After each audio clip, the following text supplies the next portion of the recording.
जिसे लोग भूतिया खदान कहते थे। दशकों पहले वहां कई मजदूर काम करते थे, लेकिन एक भयानक दुर्घटना में खदान धंस गई और कई लोग अंदर ही दब गए। तब से उस खदान को बंद कर दिया गया, लेकिन कहते हैं कि वहां से रात अजीबोगरीब आवाजें आती थीं, किसी के चीखने की, हथौड़े चलने की और कभी कभी तो किसी के रोने की भी। रामू नाम का एक युवक इन कहानियों को झूठ समझता था। उसने तय किया कि वह गांव वालों की इस भूतिया बात का सच पता लगाएगा। एक रात वह टॉर्च लेकर खदान में गया। अंदर घुप अंधेरा और सन्नाटा था। उसकी हर कदम की आहट गूंज रही थी। जैसे ही वह अंदर बढ़ा, उसे ठंडी हवा का झोंका महसूस हुआ। अचानक उसे ऐसा लगा मानो कोई उसकी गर्दन के पास सांस ले रहा हो। उसने टॉर्च की रोशनी घुमाई, पर वहां कुछ नहीं था। उसकी सांसें तेज हो गई, लेकिन उसने हिम्मत नहीं हारी। थोड़ा आगे बढ़ते ही उसे दूर से रोशनी दिखी और फेंट सी आवाजें सुनाई देने लगीं। ध्यान से सुनने पर उसे कुछ मजदूरों की चीखें सुनाई दी। तभी उसके पैर के नीचे मिट्टी खिसकी और वह गिर पड़ा। जब उसने नजर उठाई तो सामने एक अधजली हालत में मजदूर खड़ा था, जिसकी आंखें लाल और गुस्से में थीं। उसने दर्द भरी आवाज में कहा, हमें बचाओ, वो तब हम यहीं फंसे हैं। रामू के रोंगटे खड़े हो गए। वह डर के मारे चिल्लाते हुए बाहर की तरफ भागा। जैसे तैसे बाहर निकलकर उसने पीछे मुड़कर देखा तो खदान का दरवाजा खुद ब खुद बंद हो गया। उसके बाद किसी ने भी उसे फिर उस खदान के पास जाते नहीं देखा। लेकिन आज भी अगर आप उस खदान के पास जाएं तो मजदूरों की चीखें और उनके भूतों की परछाइयां देखने को मिलती हैं। कुछ महीनों बाद गांव में एक नया आदमी आया। उसका नाम अर्जुन था और वह एक शोधकर्ता था जो पुरानी खदानों और उनकी रहस्यमय कहानियों पर काम करता था। अर्जुन ने सुना था कि उस खदान में कुछ असाधारण घटनाएं घटती हैं और वह इन घटनाओं के पीछे की सच्चाई जानने के लिए दृढ़ था। गांव वालों ने उसे खदान के बारे में चेतावनी दी, लेकिन अर्जुन का मन बड़ा था। वह जानता था कि उसे इस रहस्य का हल निकालना होगा। एक रात उसने अपने उपकरणों के साथ खदान की ओर रुख किया। इस बार खदान में कोई आवाज नहीं थी, लेकिन वहां का माहौल अजीब था। जैसे जैसे अर्जुन अंदर बढ़ता गया, उसे महसूस हुआ कि जैसे कोई उसे घूर रहा हो। उसकी सांसें रुकने लगीं, लेकिन उसने हिम्मत नहीं हारी और अपनी खोज जारी रखी। अर्जुन खदान के भीतर पहुंचते ही अचानक एक ठंडी हवा का झोंका आया और उसकी टॉर्च की रोशनी मध्यम पड़ने लगी। तभी एक गहरी आवाज गूंजी, तुम भी आ गए, अब तुम हमारे साथ रहोगे। अर्जुन ने घबराते हुए आसपास देखा, लेकिन कोई दिखाई नहीं दिया। फिर अचानक उसे खदान के अंदर की दीवारों पर खून से लिखी हुई अजीब सी शब्द दिखी, खौफ से भागो नहीं, यहां रुक जाओ वरना तुम भी हमारे जैसे बन जाओगे। अर्जुन का दिल तेजी से धड़कने लगा। तभी उसने देखा कि खदान के अंदर एक पुरानी जंग लगी लोहे की खिड़की के पास रामू और दूसरे मजदूरों के भूत खड़े थे।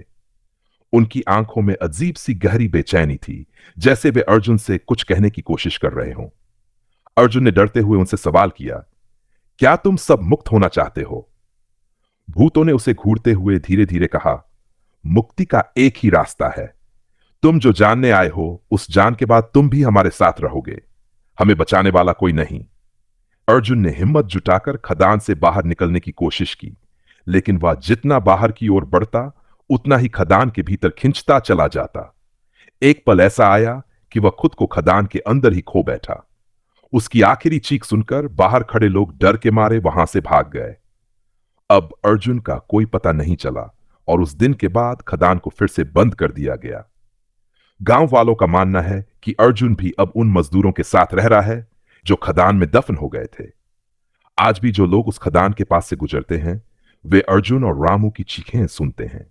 कहते हैं कि जो उस खदान की सच्चाई जानने की कोशिश करता है, वह या तो खो जाता है या फिर खुद उस खदान के अंदर फंस जाता है, कभी बाहर नहीं आता। समय बीतता गया और खदान की भयावहता को लेकर गांव में डर का माहौल बना रहा। लेकिन एक दिन एक और आदमी ने गांव में कदम रखा।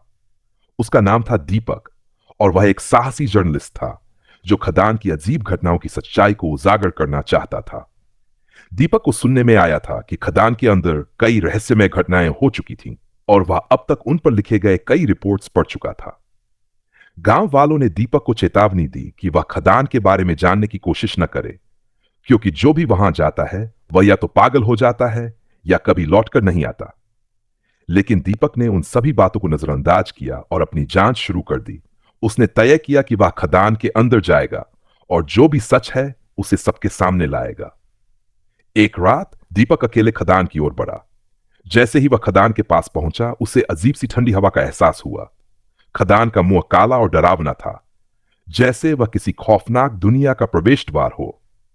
दीपक ने अपनी टॉर्च की रोशनी को खदान के अंदर घुमाया और फिर एक गहरी सांस लेकर अंदर कदम रखा।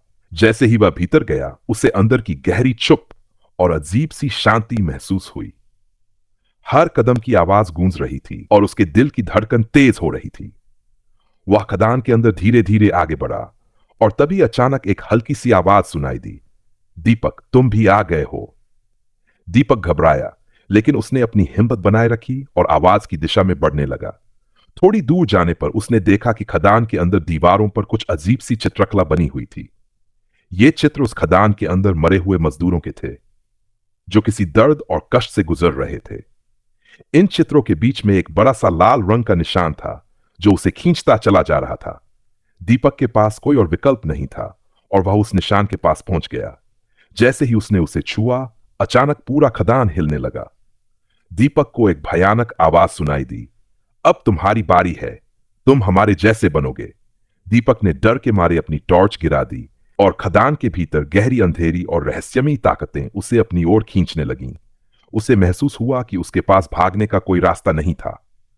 खदान की दीवारों से आते हुए हाथों ने उसे पकड़ लिया और वह जोर से चिल्लाया, नहीं, मुझे छोड़ दो। लेकिन उसकी आवाज खदान के गहरे सन्नाटे में गुम हो गई।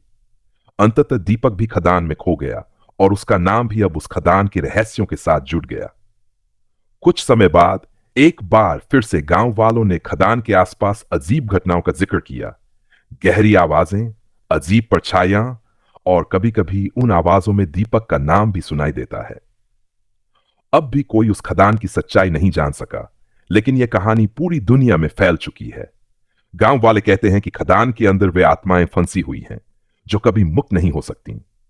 कोई भी जो उस खदान के रहस्य को जानने की कोशिश करता है, वो या तो खो जाता है या फिर उस खदान का हिस्सा बन जाता है।